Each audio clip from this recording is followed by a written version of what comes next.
Bonjour à tous et bienvenue chez Locasmart. Je me trouve actuellement devant ma Peugeot 308. Je ne sais pas si vous vous souvenez, dans la précédente vidéo, je vous avais montré, elle était revenue avec un petit sinistre là, sur l'aile droite. Elle était revenue accidentée comme ceci, elle est bien touchée à ce niveau-là. Comme vous pouvez le voir, la carrosserie elle a bien monté, égratigné, donc il faudra refaire une peinture. De ce côté-ci, elle avait été aussi touchée un petit peu sur l'enjoliveur, mais bon, ça c'est pas très méchant. Heureusement, c'est un enjoliveur et non pas une jante.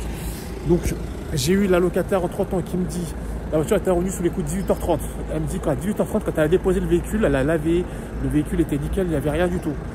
Moi, je l'ai récupéré à 19h30, enfin, je suis allé le checker à 19h30.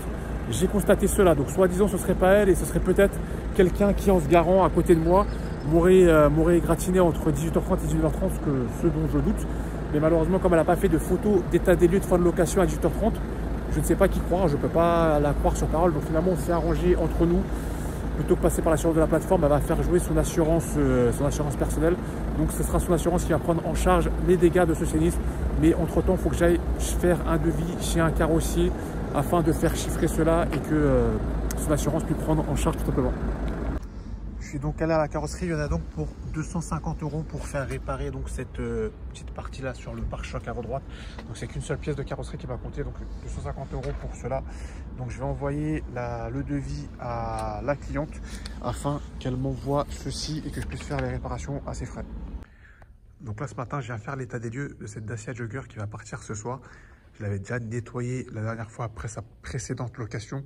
Heureusement pour moi, ce qui me fait gagner du temps. Donc là je suis venu faire les photos d'état des lieux et la locataire va donc récupérer le véhicule ce soir dans la soirée. Je pourrais faire la remise des clés à distance sans que j'ai besoin de me déplacer. J'ai une autre histoire et une anecdote à vous raconter. J'avais rendez-vous ce matin, je devais livrer à 10 h du matin ma Peugeot 308 à la gare Saint-Lazare. Donc je m'étais mis mon réveil ce matin pour me lever à l'heure afin de récupérer le véhicule qui n'est pas garé en bas de chez moi, pour ensuite le déplacer, le livrer à la gare Saint-Lazare. Donc depuis hier matin, j'envoie des messages à mon locataire pour confirmer avec lui l'heure d'arrivée, etc. Il ne me répond pas. Et donc c'est ce matin à 6h30 du matin qu'il m'envoie un message pour me dire je serai là à 20h30 ce soir, je viens de Lyon, je vais récupérer la voiture à 20h30 à la gare Saint-Lazare. Finalement, ce matin, quand je me suis réveillé, le matin, je lui ai dit non monsieur, ce ne sera pas possible, puisque moi j'avais été planifié pour vous livrer à 10 h du matin, sachant que de base, je confie ces missions de convoyage à mon convoyeur, mais il n'est pas disponible ce jour, donc je fais moi-même la livraison. Et je m'étais organisé pour livrer ce matin à 10 h. Là, il veut déplacer la livraison de 10 h à 20h30 ce soir, alors que j'ai d'autres choses à faire. Demain, je dois prendre l'avion, donc c'est pas possible pour moi de me déplacer ce soir à 20h30. Donc ce sera donc une annulation de réservation. Et le locataire sera soumis aux pénalités d'annulation la prochaine fois qu'il prenne ses dispositions. Si dès hier, il m'avait dit je peux pas être là à 10 h, on aura annulé hier avant, justement dans la période d'annulation gratuite. Mais là, malheureusement pour lui, ça se fait moins de 24 heures avant la location. Donc il devra payer des pénalités d'annulation. Donc là, je viens de récupérer de location ma Renault Clio qui revient de location du week-end de l'Ascension. Donc je viens checker et la remettre en état pour une future location. Donc regardez dans quel état revient le véhicule déjà. Je vous montre, les véhicules sont garés tous dans ce sens-là. Le monsieur s'est pas trop pris la tête, il me l'a garé dans le sens inverse de la circulation. Et regardez l'état extérieur, ça laisse vraiment à désirer. Je ne sais pas ce que vous en pensez, hein. N'était pas comme ça quand elle est partie de location. Malheureusement, j'ai pas pu vous le montrer parce que même j'étais pas sur place, j'étais en vacances. Donc j'ai fait son état des lieux par un prestataire et son départ à distance. Regardez dans quel état il ramène le véhicule. Donc ça laisse vraiment à désirer. L'état de propreté extérieure, là, j'aurais pas le choix. Il va vraiment falloir que je l'amène à un car wash avant une prochaine location, parce que là, c'est pas possible pour moi de laisser partir un véhicule en location comme ceci, sinon je vais prendre des mauvais avis, des mauvais commentaires et ça sera vraiment pas bon pour la suite. Regardez vraiment partout, monsieur c'est vraiment pas pris la tête, il récupère un véhicule propre, il aura un véhicule sale, je comprends pas trop cette mentalité. Et là je découvre avec vous, regardez-moi à l'intérieur, c'est pas mieux, les sièges, tout ça, vraiment les gens ils sont, j'ai l'impression que c'est vraiment à laisser aller, hein. Ils sont vraiment de plus en plus rien à foutre, c'est pas leur véhicule. Je me permets de rendre un véhicule sale. Quand je leur demande, vous avez bien rendu le véhicule propre et tout. Oui, oui, vous inquiétez pas, tout va bien. Donc heureusement pour moi que je viens vérifier après chaque location, que je ne crois pas les locataires sur parole, sinon le locataire prochain ne sera pas, aura été mécontent. Donc là, pareil, le coffre c'est pareil. Donc là, je suis venu avec mon petit matériel de nettoyage. Je vais nettoyer ça et remettre le véhicule à sa place. En plus, il n'a pas garé le véhicule exactement où je l'avais demandé. J'avais demandé plus bas dans la rue, il me l'a gardé plus haut alors qu'il y a des places plus bas. Donc je vais déplacer ça. Autre point aussi que je fais maintenant systématiquement, c'est que je vérifie bien les parties basses avant et après chaque location. Pourquoi? Parce que Turo ne m'a pas indemnisé un sinistre, mais je vais vous en parler prochainement dans la vidéo. Donc là, ça y est, je vais me passer un coup dans l'intérieur. Donc j'ai refait le ménage et recliné l'intérieur du véhicule afin que celui-ci soit présentable avant ma prochaine location. J'ai vraiment tout nettoyé, tout désinfecté, nettoyé les tapis également que je vais remettre à leur place. Par contre, il faudra que je l'amène en station de lavage parce que l'extérieur, j'ai pas pu le refaire bien sûr. Donc il faudra que je passe un coup de Karcher dessus. Et là, vous voyez, ça c'est 30 minutes de mon temps qui ne seront pas facturés bien sûr parce que le locataire se croit tout permis et pense qu'il peut ramener un véhicule propre dégueulasse. Donc dorénavant, ces gens-là, je les signale et qu'ils ne reviennent pas chez moi. Donc là, je continue mon tour des véhicules qui sont revenus de location. Comme je vous l'ai dit, je reviens de vacances précédemment. Donc regardez dans quel état est revenu ce véhicule après une location pareil, week-end de l'Ascension. Donc véhicule qui a pas mal roulé. Et je ne sais pas si vous le voyez bien sur le blanc. Donc là, moi je le vois. Et regardez-moi tout ça. Moucheron. Donc la personne, pareil, s'est pas pris la tête. Elle a loué le véhicule. Elle a remis comme ça à sa place, pardon. A pris la tête à mettre passer un coup de rouleau à essayer de retirer ses traces. Que ce soit l'extérieur ou l'intérieur. Vraiment, les gens, c'est des cochons. J'ai plus d'autres termes. C'est des cochons. Il n'y a pas d'autres termes là, franchement. Et en plus de ça, le plein n'est pas remis. Bon, ça a déjà été facturé. Donc, il va falloir que j'aille refaire le plein à la station service. Entre temps, le véhicule va être immobilisé quelque temps parce que je vais l'amener en carrosserie pour le réparer. Ce dommage qu'une précédente locataire m'avait effectué. Donc là, je vais prendre le véhicule et je vais l'amener chez mon carrossier pour réparer ça. Donc là, j'ai amené le véhicule à Total. Donc j'ai sélectionné ce programme de lavage à 18,60 €. Le véhicule était vraiment très sale. Et surtout, en regardant sous le châssis, j'ai constaté qu'il était un petit peu sale. Donc c'est pour le lave-châssis que j'ai choisi ce programme. Donc c'est un petit peu plus long que l'habitude. Là, vous voyez, ça avait un petit peu de temps par rapport à l'habitude. Donc je laisse laver mon véhicule tranquillement et je le récupérerai quand il sera propre, pardon, pour le remettre à sa place. Donc là, je viens de procéder au nettoyage de ma Clio 4 donc avec le rouleau. Donc c'est pas folichon, pourtant j'ai pris le lavage le plus cher, mais comme vous pouvez le voir, il reste encore des petites traces de moustiques, d'insectes. Avant, j'avais un démoustiquant que je passais avant et du coup ça permettait de retirer toutes les traces. Là, j'en ai plus malheureusement, donc il faut que j'en rachète. Sinon, de base, je préfère aller aux stations Total où il y a vraiment la brosse, mais ici il n'y a que le rouleau. Le rouleau, c'est pas terrible. Donc maintenant, je vais refaire les pressions des pneus et j'en aurai fini avec cette voiture. Donc là, je continue à faire mon tour des véhicules qui sont partis en location pendant ma période de vacances.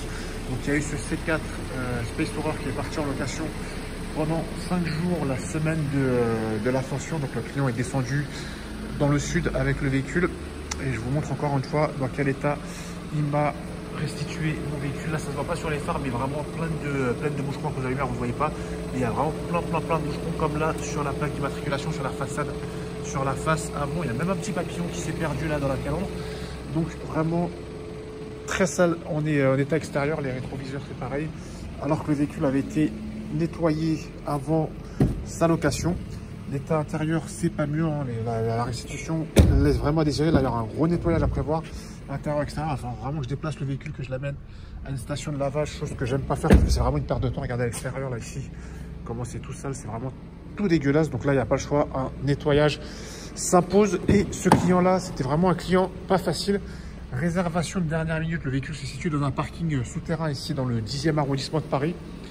La personne, je crois que c'était un touriste, il voulait qu'on lui amène le véhicule dans le 13e arrondissement. Donc il s'agit d'une prestation de livraison. Alors moi je fais des livraisons mais pas à la demande, c'est vraiment dans certains lieux stratégiques, donc dans des gares, dans les aéroports, etc. Mais je fais pas de livraison comme ça à des adresses de particuliers, dans les hôtels, etc.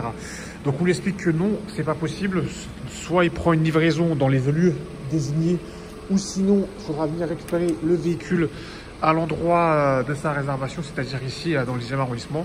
La personne ne voulait pas comprendre. Bon, finalement, mon prestataire, celui que j'ai engagé là pendant la période où j'étais absent, a été ferme avec lui. Il lui a fait comprendre qu'il fallait récupérer le véhicule ici dans le 10e arrondissement et le déposer ici dans le 10e arrondissement. Donc c'est finalement ce qui s'est passé. Mais la personne vraiment très butée ne voulait pas comprendre cela. Donc là, c'est mon dernier véhicule que j'avais à voir là, qui est revenu de location aussi après ce long week-end de l'Ascension. Celui-ci est revenu sinistré, donc la locataire a été honnête ce coup-ci. Elle a fait une déclaration de sinistre auprès de la plateforme Turo pour signaler qu'elle avait tapé quelque chose en dessous du véhicule et qu'elle avait endommagé la partie en dessous du véhicule, donc le châssis. Je vais vous montrer, je vais essayer de vous montrer. Je ne sais pas si on va bien voir à la caméra parce qu'elle avait pris des photos. Je ne sais pas si vous voyez à ce niveau-là, il y a une partie du châssis qui est endommagée. Donc la partie plastique sous le châssis a été endommagée. Donc elle a fait une déclaration de sinistre auprès de la plateforme Turo pour la citer ce coup-ci. Et la plateforme Turo a refusé le sinistre, disant qu'il n'y avait pas de photos d'avant le début de la location de sous le châssis. Donc je ne sais pas qui prend des photos de sous le châssis avant le début de location. Sachant que la locataire a déclaré le sinistre, a reconnu les faits, c'est elle-même qui signale. Ils osent dire qu'il n'y a pas de preuve valable pour dire que c'est bien le locataire qui a fait ce sinistre. Donc je trouve ça un petit peu du foutage de gueule. Donc je vais amener mon véhicule du côté de la carrosserie, leur faire un devis, leur envoyer. On va voir si on peut s'arranger sinon à la mieux avec la locataire. Mais bon, c'est pas normal, le locataire qui a pris une protection premium. Donc l'assurance tout risque là pour pas avoir de franchise en cas de dégâts, etc. Et la plateforme qui refuse de prendre en charge les dégâts. Donc c'est moi propriétaire qui me retrouve dans la merde puisque c'est moi qui vais avoir assumé ces dégâts alors que c'est pas moi qui faisais les dégâts sur ces véhicules. Donc là le véhicule sort de la carrosserie. Donc je vais vous montrer la différence, le avant-après. Donc c'était à ce niveau-ci, il me semble qu'elle a été touchée, la voiture. Et là, regardez, là, le pare-choc, il est bien repeint. Donc il me reste juste à nettoyer la voiture. Je ne l'ai pas nettoyé, donc c'est pas grave, je vais le faire moi-même. Parce que la voiture, elle est revenue bien dégueulasse de location. Donc je vais remettre à son emplacement de location avant la location de ce week-end. Et repasser un coup de nettoyage sur la voiture. Je suis à la station Total, je viens de lancer mon lavage pour ma 308 blanche. Donc pareil, j'ai pris le lavage intégral parce que la voiture elle est vraiment très sale et surtout pour avoir le lave châssis. Comme ça je pourrais faire des photos claires du châssis. Je vais vous expliquer pourquoi tout de suite là, après le lavage, pourquoi il est très important d'avoir des photos claires de son châssis, surtout quand on loue avec Turo. Donc là je viens de passer un coup sur l'extérieur, j'ai mis le lavage intégral, là, le lavage le plus puissant à 18,60 €. Et regardez, toujours des petites traces, c'est ça que j'aime pas chez Total avec leur rouleau, leur machine. Donc c'est pas grave, je vais pas pouvoir faire mieux que cela. Non, le véhicule est quand même propre, il est présentable pour sa prochaine location. Là j'ai passé un coup sur l'intérieur qui était complètement dégueulasse avant de remettre le véhicule à sa place. Donc ça y est, là j'ai fini de nettoyer le véhicule, je l'ai remis à sa place. Il va partir en livraison pour une location là, ce week-end à la gare de l'Est. Mon convoyeur va donc le récupérer ce week-end afin de le livrer à mon client. Donc ce que je voulais vous dire à propos des plateformes, c'est qu'ils nous demandent certaines choses, de prendre des photos d'avant la location, blablabla, etc. Il y a tout un process qui est mis en place, que l'on suit, qu'on respecte à la lettre. Et par contre, dès que ça merde, dès qu'il y a la moindre chose, la moindre rayure, la moindre égratignure et qu'il faut sortir de l'argent, en plus c'est même pas de l'argent qui sort de leur poche, c'est de l'argent qui doit être prélevé au locataire afin que le locataire paye ce qu'il a cassé, afin qu'il répare ce qu'il a cassé tout simplement. Là ça bégaye, là on sort le moindre prétexte. Tous les prétextes sont bons pour ne pas payer le propriétaire de la voiture parce que c'est pas leur voiture. Donc forcément c'est pas leur voiture, donc ils n'ont un peu rien à faire de notre situation. Ils sont pas là pour protéger nous les loueurs, mais plutôt pour essayer d'avoir le maximum de locataires. Donc le loueur perd de l'argent, c'est pas forcément leur problème. Donc sur cette voiture déjà, pour l'égratignure que je vous ai montré, la plateforme a refusé de prendre en charge. Pourquoi? Parce que c'est un sinistre à moins de 500 €. Sur cette voiture, j'ai une franchise de 500 €, donc tout ce qui est sinistre à moins de 500 €, ils ne prennent pas en charge. Ils me disent en gros, débrouillez-vous avec le locataire pour récupérer votre argent. Donc 240 € de réparation sur cette voiture pour une location qui m'en a rapporté que 120. Donc déjà, je suis à 120 € de déficit. La locataire qui me dit oui, vous inquiétez pas, je suis quelqu'un d'honnête, je vais payer, vous inquiétez pas, blablabla. Je suis étudiante en école de police, je suis quelqu'un de très honnête. Maintenant qu'il s'agit de payer, je lui envoie la facture. Plus de son, plus d'image, plus rien. Elle a pris une amende de stationnement à 50 €, pareil, plus de son, plus d'image. Heureusement, la plateforme a quand même indemnisé pour cela. Et vous voyez les gens comment ils sont. Dès qu'il s'agit de payer, il n'y a plus personne derrière, c'est dommage. Pour mon autre sinistre, la Dacia Jogger, on me sort comme quoi il fallait prendre des photos du dessous de la voiture, alors que c'est absolument stipulé nulle part. J'ai regardé partout les conditions générales, c'est absolument pas stipulé. Personne ne prend des photos de sous la voiture avant une location en temps normal. Donc là maintenant je le saurai, je le ferai systématiquement. Donc pareil, ils ne veulent pas m'indemniser pour le fait que la voiture a été frottée en dessous. Je l'ai amené chez un carrossier, apparemment c'est la protection qui a été touchée. Peut-être un petit peu la partie métallique, mais là pour ça il faudrait démonter pour en être sûr. Il faudrait démonter déjà le plastique pour être sûr que la partie métallique a été touchée ou non. Donc ça aussi pareil, ils me disent en gros de me débrouiller avec la locataire, sachant que la locataire a pris une assurance premium. Donc zéro à débourser si jamais la plateforme prenait à sa charge le sinistre.